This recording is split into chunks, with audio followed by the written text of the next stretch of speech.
Isang mapayapang hapon Pilipinas. Ito po ang inyong balerina ng bayan, si Lisa Macuja, na bumabati sa lahat ng nakikinig sa DZRH at nanonood sa RH-TV, lalo na sa mga kasamahan nating alagad ng sining at kultura sa buong bansa.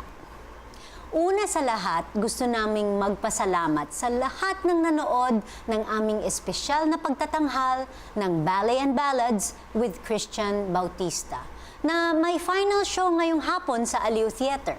Nakakataba talaga ng puso ang inyong pagtanggap sa aming palabas, which is the last production of our 22nd performance season na may temang Flights of Fantasy. Bukod sa aming featured artist na si Christian Bautista, na talaga namang nagbigay ng iba yung kulay sa ballads portion ng palabas, nais din naming pasalamatan ang iba pa naming guest artists.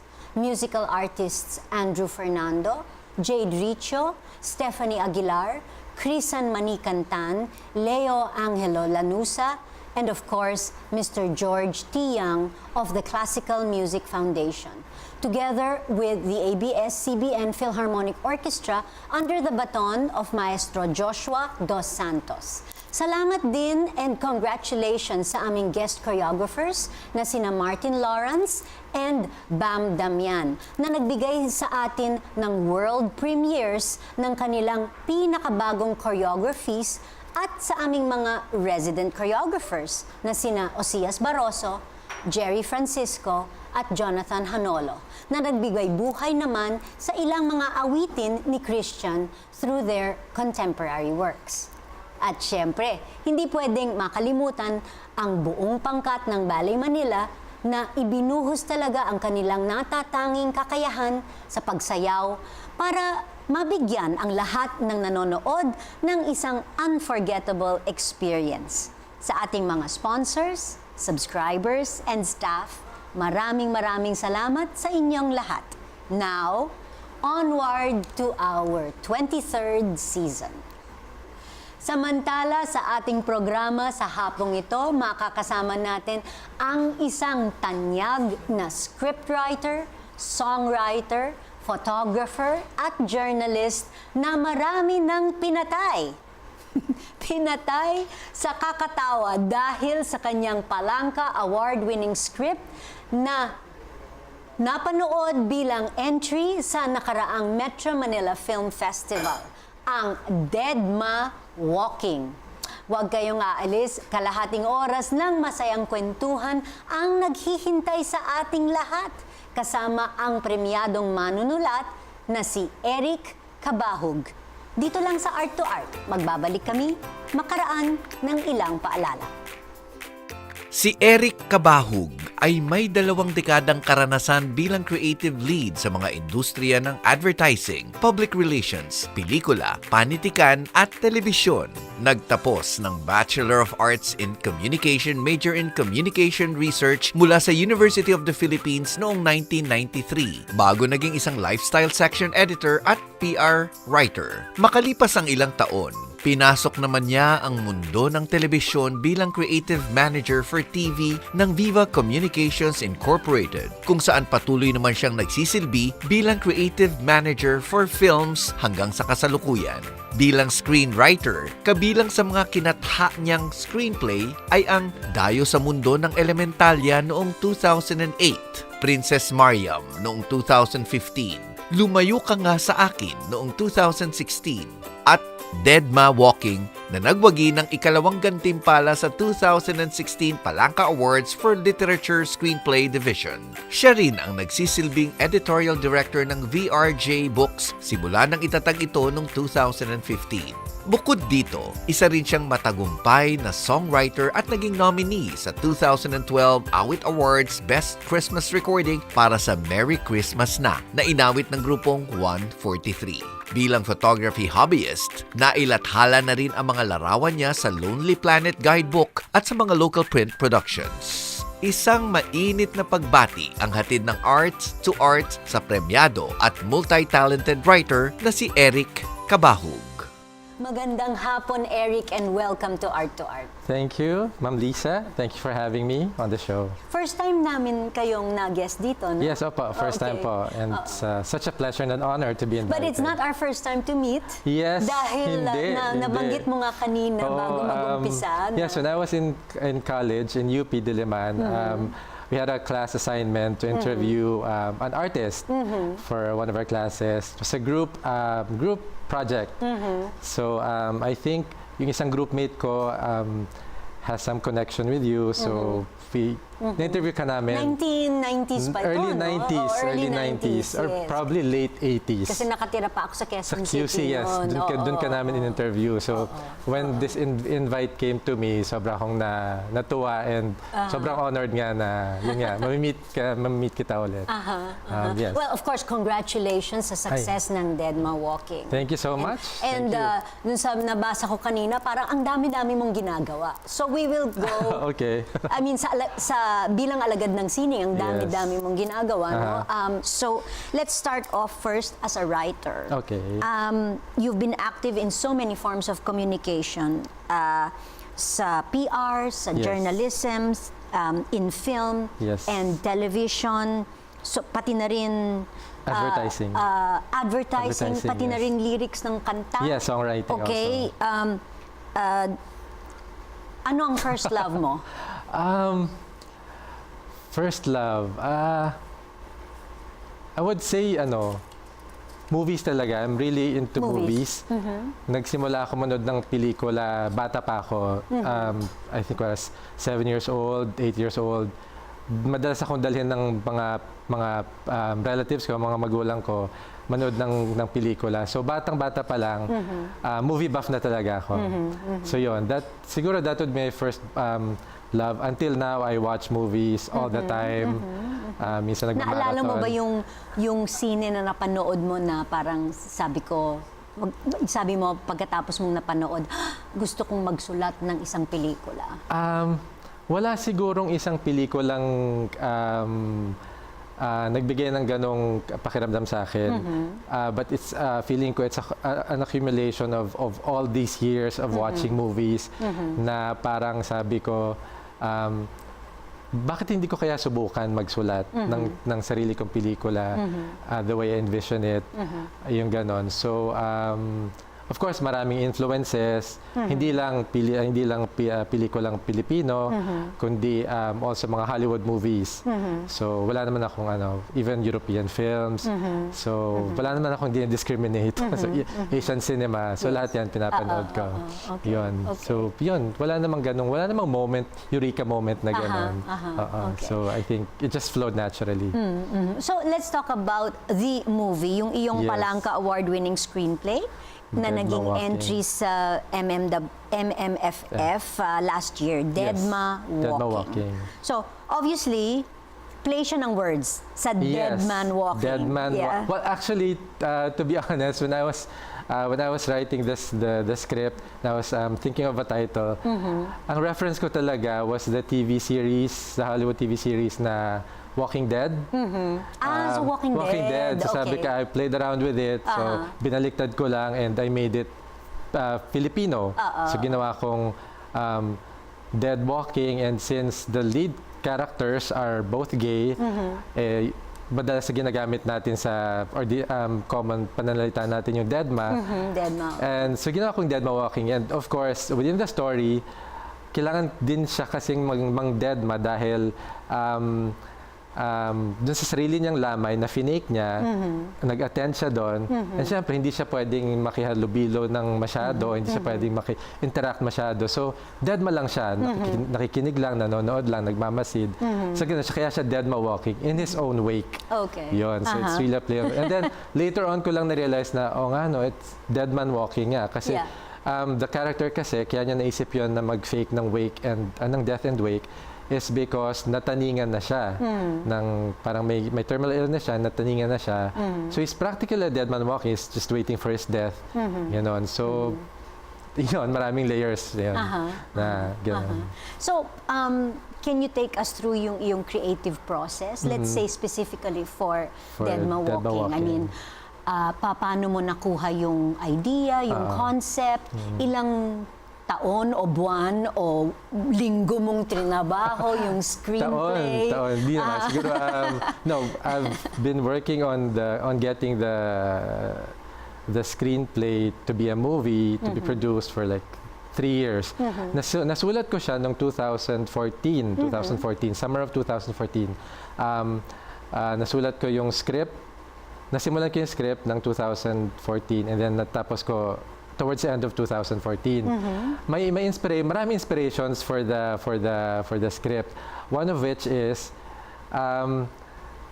sabi ko, ano kaya pakiramdam na marinig mo yung mga sasabihin sa ng mga tao when you pass on?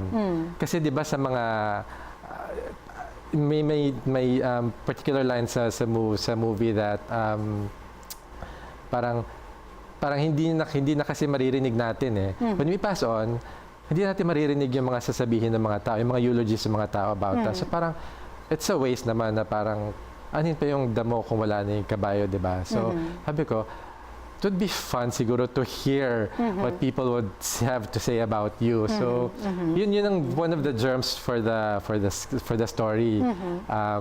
Yung marinig nga yung sabihin ng mga tao sa'yo. So, dinevelop ko lang yon. And sabi ko, ano kayang situation where a person could potentially hear, you know. So, that's when I thought of why not him faking his own death so he can have a fake wake. Yung ganon. So, doon na nagsimula yun. Yun na. Okay. I haven't,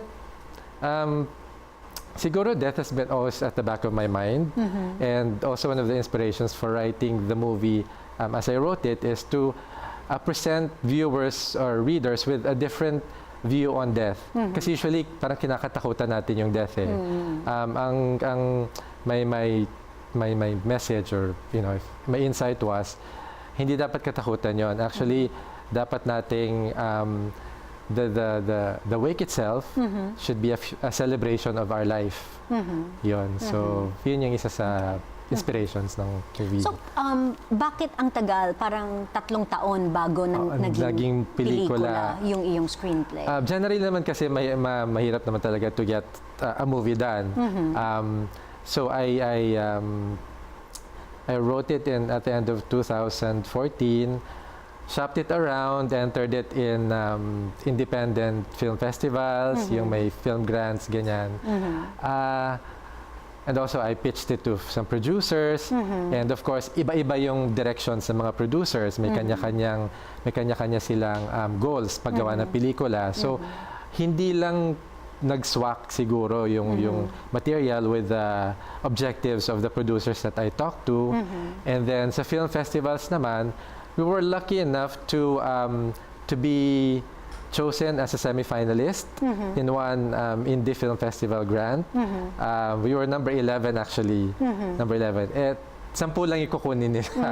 So sayang. So but then something nice happened naman na dun sa 10, one of them had to pull out, nag-drop out of the competition during production. So sabi nila, but the rules kasi state that kung may nag-drop out, yung 11th or whatever, yung 12th, yung nasa semi-final list, ang kukunin. So nasabihan kami na, sige, kukunin na namin kayo. So sabi, wait na lang for the interview, for the meeting to discuss. So we waited for a week until we got a final notice na the committee decided against taking the Deadma Walking In kasi it would be like a 3rd or the 4th gay-oriented, gay-fronted movie na in the lineup. So sabi nila, we're sticking na lang to the 9 finalists. So that was in early 2016 yata. So actually, that paved the way for me to enter the script sa Palangka. Kasi I entered it upon the recommendation of a friend of mine na award-winning director din who's won a few Palangkas himself and has been a jury. Sabi niya, ba't hindi mo i-enter? Kasi nabasa niya eh. He was the first director actually that I asked to read the script kasi it was sort of a pitch for him to come on board as director. So sabi niya, sige, sali mo, feeling ko mananalo. May chance, may kutob ako na mananalo yan, mapipili yan. And nanalo. And sabi ko, wala mawawala sa akin. So, sinali ko na lang, and, without really any expectations. So, nanalo nga siya ng second prize in the screenplay category sa 2016 Carlos Palanca Award. And then, dun na, parang because of the award nga, naging mabango na yung material. So, people started taking notice. And late 2016, I got in touch with the producer.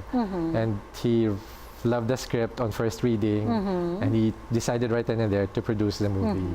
And did you expect the success that the film got last year? Of course, we hoped that it would be a success critically and commercially, but we did not expect it. Especially yung reception ng audience dun sa movie. Sobrang nakakataba ng puso na maririnig namin yung tawanan talaga ng mga tao inside the cinema. Sobrang yun, naluha nga ako nung nag-premiere night kami, because that's really a big moment for us. Yes. Yun. Okay. Marami pa po tayong pag-uusapan kasama ang award-winning scriptwriter na si Eric Cabahug. Dito pa rin sa Art2art. Magbabalik po kami pagkatapos ng ilang paalala. Programang hatid ay sining at kulturang para sa lahat. Magbabalik ang Art2art. Schedule ng mga inaabangang konsyerto. Update sa mga magagandang panoorin sa mga tanghalan at teatro. Narito na ang Art2art Calendar.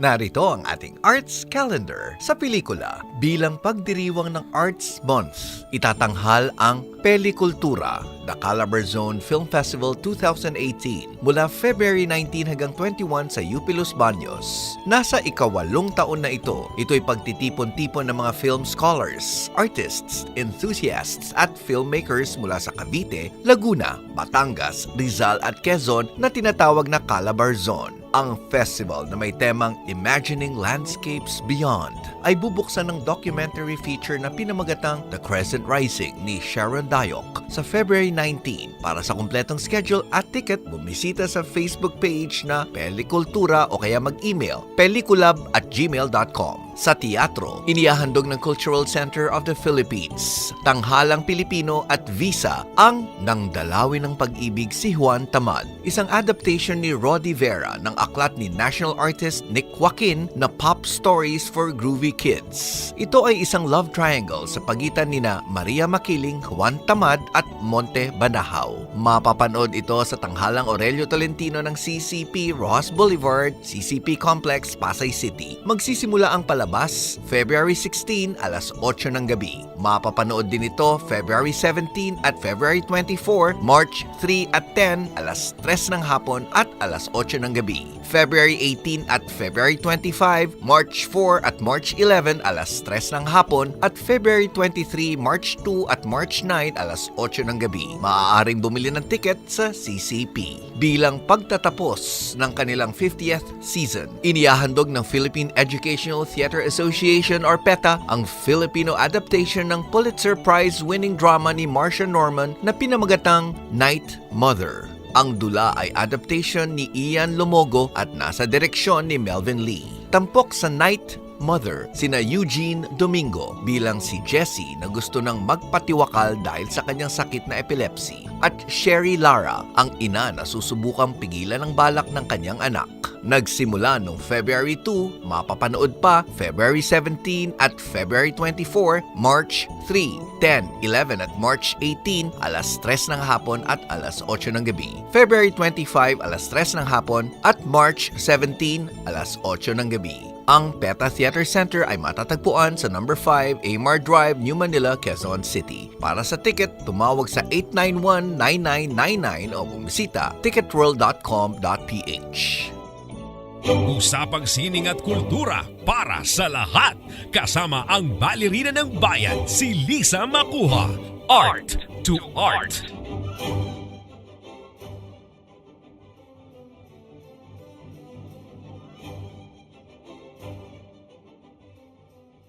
Kasama pa rin natin ang premyadong screenwriter na si Eric Cabahug.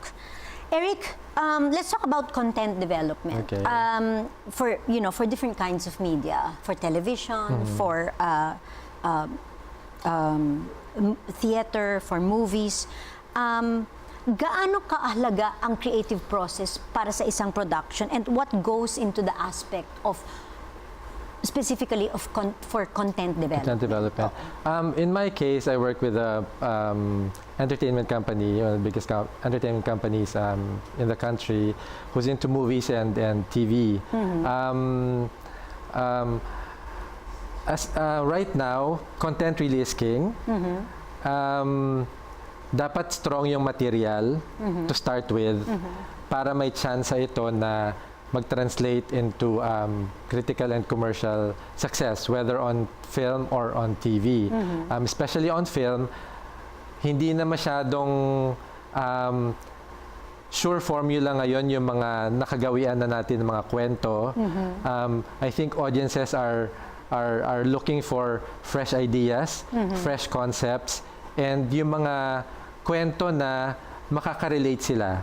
Yung malalagay nila yung sarili nilang mga katauhan, yung mga personalities or their lives dun sa characters na napapanood nila. So, the more resonant the stories and the characters are, the bigger chances of success of connecting to audiences. And I think that's one of the most important factors in choosing and developing materials now for TV and film. It's the connection that your materials will have with your audiences.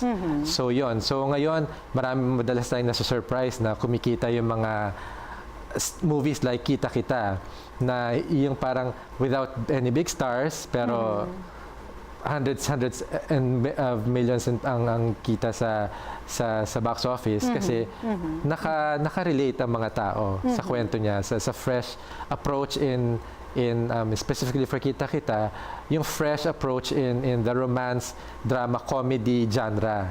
So yun eh. I think yun, mas savvy na ngayon yung viewers. So you really have the developers, the writers, the directors really have to be on their toes. Laging may bagong binibigay and laging may insight ang mga materyales kasi yun yung magpapakonect sa mga audiences. Yun. So, marami bang pagkakaiba ngayon sa content development dahil nga meron ng YouTube, meron ng Netflix, meron ng mga lahat ng mga programa na ito na available na basta lang meron kang internet connection, no? Wala nang commercial. Correct. So actually, yun nga, tulad nga ng sinabi ko, dahil masyado na masyado na malawak yung exposure ng audiences to a lot of free media, na free movies, free TV shows online, mas lumalawak na rin yung vocabulary nila ng napapanood. Kaya nga hindi na umuubra yung mga kinagawi ang mga formula. Diba? Nagiging luma na siya. Kaya ngayon, sanay na yung mga tao na laging may bago na nakikita. Kaya yun na rin hinahanap nila sa mga papanoorin pa nila in the future na dapat may bago, dapat may matutunan, or dapat may relevance ito sa buhay ko, mag-resonate ito sa akin. Dapat fresh, something fresh. Either fresh yung material or fresh yung combination ng stars, ganyan, or fresh yung directorial approach in pwede namang luma yung kwento pero kakaiba yung pagkakakwento, di ba? Iba yung approach ng director or iba yung approach ng pagkakasulat ng materyales. So, yun, I think freshness is a big criterion na ngayon, not only for viewers but also for filmmakers, whether on TV or online or films. Okay, so with all you do now, especially sa creative development, who are the people na you admire naman the most? Who inspire you into your creativity? Siguro general na lang. Yun na lang siguro. Siguro lang yun. The filmmakers or the people who try to inject something new, something fresh into their work. Yung hindi yung hindi tamad na nagre-rely na lang sa tried and tested. Though these are the people that inspire me. Yun. Yung term dyan is yung mga taong nag-iisip sa labas ng Out of the box. Out of the box. Out of the box. Yes. Yun. Kasi doon tayo na-challenge Yes. diba? As a viewer also, and as filmmakers ourselves, we really constantly need to challenge ourselves to think out of the box, think out of the ordinary, think different. Yung ganon, think different, think fresh. Yes, okay. Yes. So, well, nabanggit kanina na ikaw ay isa ding songwriter. Okay. Yes. In fact, naging nominee ka sa Awit Awards. Yes. Okay. So, kailan at paano naman nagsimula ang interest mo sa musika? Yun din, katulad din nung interest ko sa movies, matagal na rin. Kasi yung daddy ko is a really music buff siya. So, he would play his favorite songs all day at home and malakas na malakas. So from the Platters to Elvis to all of these Temptations, all of these classic artists. So music has always been a part of my life, household life specifically. So yun, I grew up listening to music. So nandun na rin. And then there was a time, and I think the late 80s na sabi ko, parang hirap ako maghanap ng mga kantang na available on the radio na nagugustuhan ko. Sabi ko, hindi kaya magsulat na lang ako ng sarili kong kanta. Yung gusto ko, di ba? At least maririnig ko yung gusto kong type of music, di ba? So I try, yun. So sinubukan ko yun without any training. I don't know how to read notes. I don't know how to write notes specifically. So I just really hum the melodies pag may nakuha ko melodies, or it starts with lyrics. I write down, being a writer, I just write down bits of lines or inspirations, ganyan, even phrases or even just words. Tapos, yun, inaaral ko lang, hinihintay kong dumating yung inspiration dumating yung melody. So, hinaham ko na siya, and then I try to match the music with lyrics. So, yun, hanggang sa nakasulat naman, and yun nga, na pinalad ako that one of my songs was nominated for What song was Award. This is Merry Christmas Na.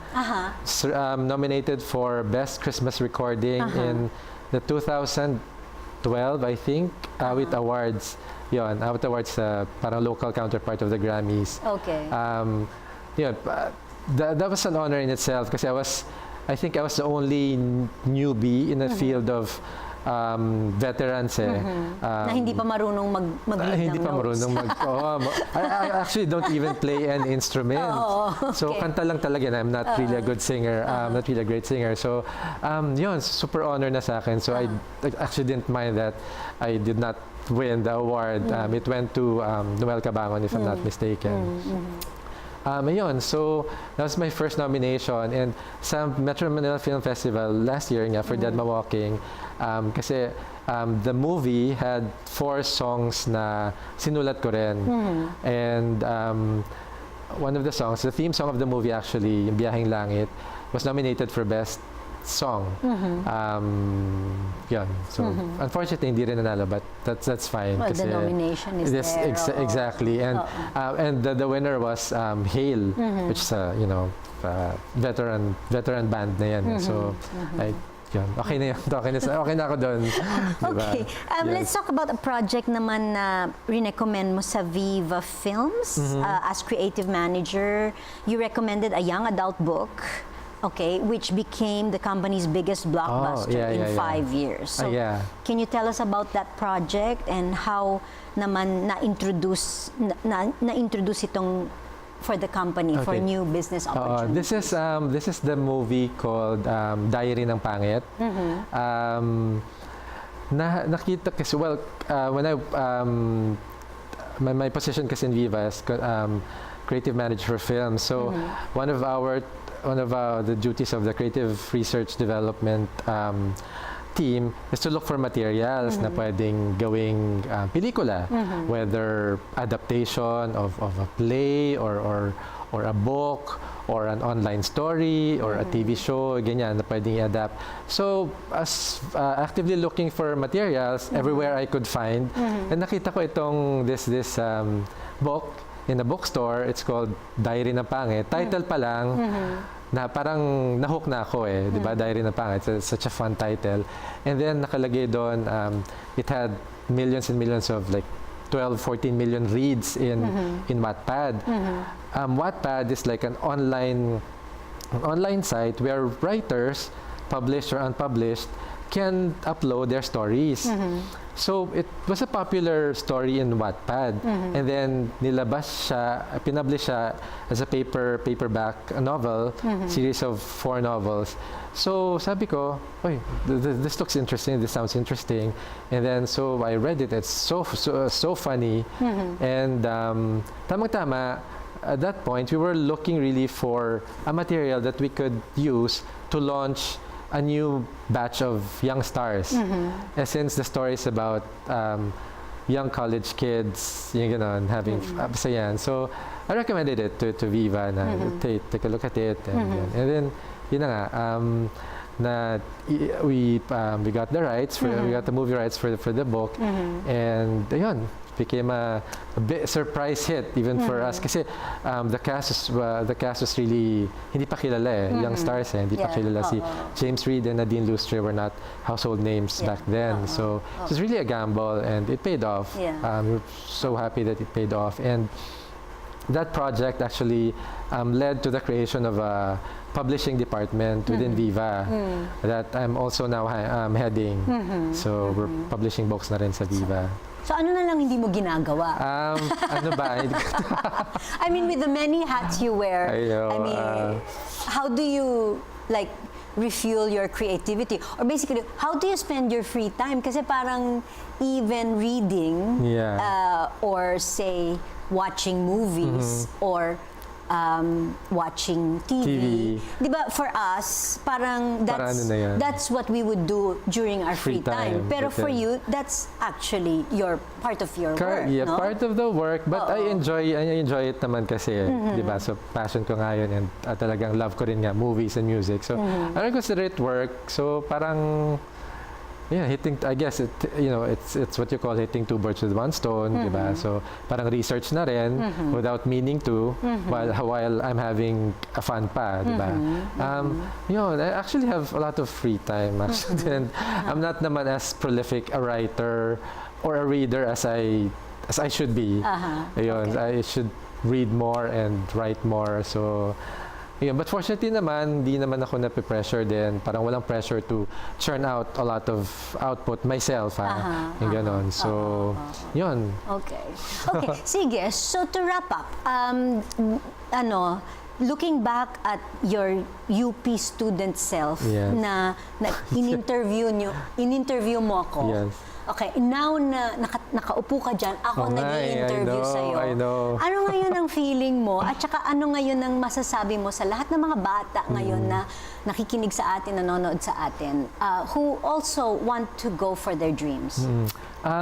This is totally unexpected. This opportunity for you to be interviewing me, and I still can't believe that you're the one interviewing me.